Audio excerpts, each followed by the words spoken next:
So we talk about the world to come in English. Actually, the Hebrew is olam haba, the world that is coming. That means to say... Oh, it's present tense. Yes, it's not so much that we are... it's not that there's a destination and we just need to get there. And for whatever mysterious reason, God has built barriers on the way and, pools that we need to swim through and fences that we need to climb over and thorns that we need to hurt ourselves as we go through. That's not correct. We are building the world to come. It's the world that is coming. It's the world that's built through our actions and effort. Where is this world that we're building? Where do we exist after we die? Well, we're not physical. So where do we exist? The world. What have we built? We've built ourselves. We've made ourselves into different sorts of people.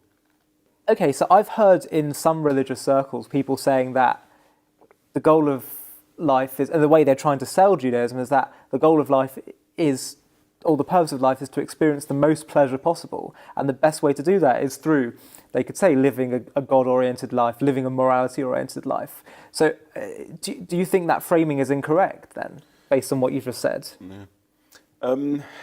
Look, pleasure in and of in itself is not a bad thing. We're not a monastic faith, and we don't see abstination as being a value in its own right. God gives us a wonderful world. There's no reason not to enjoy it.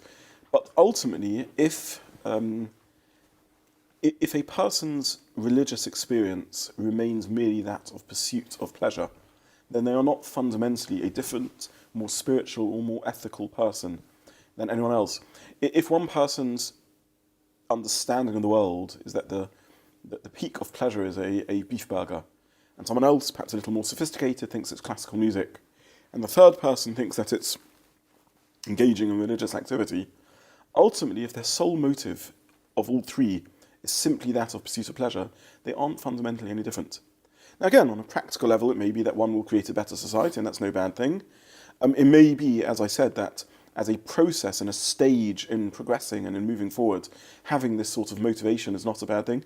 But fundamentally, in and of in itself, all three are the same self-centered pleasure pursuers, and they are not transcending themselves and rising beyond the egoistic default setting that we humans so often find ourselves in. And therefore, they're merely pursuing pleasure, pursuing self-gratification, and that's not true spirituality. Well, here's a tricky one. What if they've been told that the best way to achieve pleasure is to be selfless, or to not be a pleasure seeker? Yes. In that sense. Well, there is a paradox in that. Yeah. Look, there's no doubt that there is a pleasurable byproduct in caring for others and doing good, and so on. These are certainly positive human experiences. There's nothing wrong with religion saying that we offer a path to self-development, to self-improvement, to being the best you that you can be, to self-actualization. These aren't flawed terms. We just need to think a little bit deeper about what they actually mean.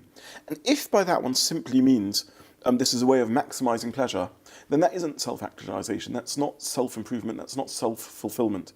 If by that one means that through so doing, one will transcend oneself, rise beyond oneself, and genuinely reach towards the other. We humans crave a connection. We crave the ability to reach beyond ourselves. The great Talmudic thinker, Rabbi Kiva, said that loving the other, zer klal gadol b'Torah. This is the principle of the Torah. Loving the other, whether that means another human being, whether that means the other with a capital O, God himself, reaching beyond ourselves, transcending the selfishness and self-centeredness of our own existence is what we mean over here. That is a form of self-actualization. It is a form of self-fulfillment. And ultimately, the pleasure and gratification within that is beyond anything else that's accessible through any other means, no doubt. But if that's the driving force and one simply sees this as a way of selfish fulfillment of needs, then that's missing the point. But doesn't the classic Jewish work, The Path of the Just, written a few hundred years ago, talk at the beginning about the purpose of creation is that God wants us human beings to bask in the glory of God and enjoy that, basically? He says something very interesting. He says, he's addressing really the ultimate question, which is why do we exist? Why are we here? And he says that God created the world to give us existence, to give us pleasure. However, a human being doesn't receive full pleasure if it's just a gift that's given. We need to earn things. And therefore God had to give us free will, so that we made choices. And through making these choices, we would earn that which we receive, rather than it being, in his language, the bread of shame. Nahamod kisufa. Unearned pleasure is bread of shame. It's not truly enjoyable. And therefore we need to live in a world of free will. And therefore we need to live in a world with all the human suffering and all the choice and all the misery and all the difficulties and all the consequences of the terrible things humans can do, so that we can also do that which is good. Now this is a little difficult to understand. Why couldn't God then have just created us psychologically a little different? Why couldn't it be that we would get pleasure from that which is freely given to us without having earned? Why do we need to be created with a sense of shame, such that we don't enjoy gifts which are freely given? Yeah. And the answer to that is that this isn't an incidental feature of what it means to be a human. It's the essence of what it means to be a human. This great pleasure that the Luzzatto there in his classical work is talking about is that of doing something which is meaningful, is that of being a giver rather than a taker, is that of transcending oneself rather than merely being self-centered, is that of rising beyond the limitations of material and biological existence and genuinely touching upon infinity, genuinely being godlike. And that can only be achieved by choosing to be like that. It's something that can't be pre-programmed. And the choice that we face as all humans, this desire for independence is implanted very deeply in the fabric of our beings. It affects the toddler who wants to be able to walk by themselves. It drives all ambition.